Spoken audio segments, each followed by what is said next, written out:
हो? हठ बात कहीं बुरा माने। अरे काहे बुरा मानत बतावा हो? नाई रसिया जावा। अरे बोला ना। ला सुना। सुनावा। पिया हमोरे नैना देवर वैसे लड़ी गए।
सुनावा तो गजब कहानी सुनावत है। अरे और सुना। बोला बोला। का करबा इतना तू रुपया कमाई के। रुपया कमाई के हो रुपया कमाई के रुपया कमाई के हो रुपया कमाई के। आवे ला पिया जब घर दुबराई के। घरे दुबराई के हो घरे दुबराई के घरे दुबराई के हो घरे दुबराई के। का करबा इतना तू रुपया कमाई के। आवे ला पिया जब घर दुबराई के। सगर कमाई वही सवतिन पजरी गए। पिया मोर नैना देवर वैसे लड़ी गए। पिया मर नैना देवर वैसे लड़ी गए। पिया मर नैना देवर वैसे देवर वैसे लड़ी गए। देवर वैसे लड़ी गए। पिया मर नैना देवर वैसे लड़ी गए। पिया मर नैना देवर वैसे लड़ी गए।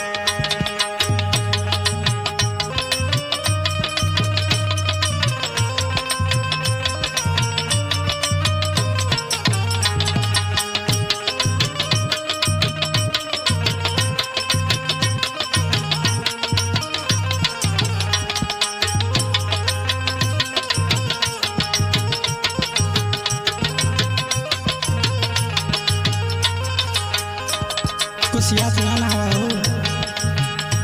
गुसियात ना हवा। अरे गुसियात काहे के? अरे हम जाना थी मेला मना गुसियात हुआ। तू ला सुना सुना। सुनावा। जबल नमान भरे रहा सहारा वहीं। राह सहारा में हो राह सहारा में राह सहारा में हो राह सहारा में।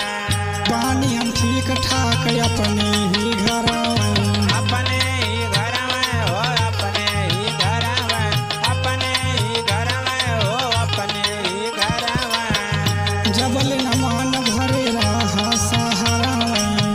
पानी हम ठीक ठाक अपने ही घर हमर कचसका देवर वैसे लगी गए। पिया मोर नैना देवर वैसे लड़ी गए। पिया मर नैना देवर वैसे लड़ी गए। पिया मर नैना देवर वैसे लड़ी गए।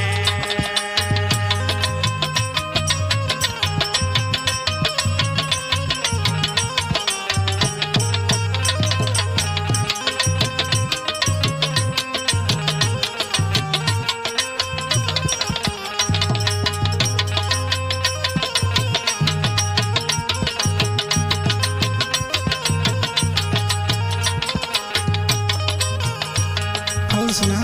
बोला। राइटर सचिन भले बाड़ा तू दूरे। बाड़ा तू दूरे हो बाड़ा तू दूरे बाड़ा तू दूरे हो बाड़ा तू दूरे।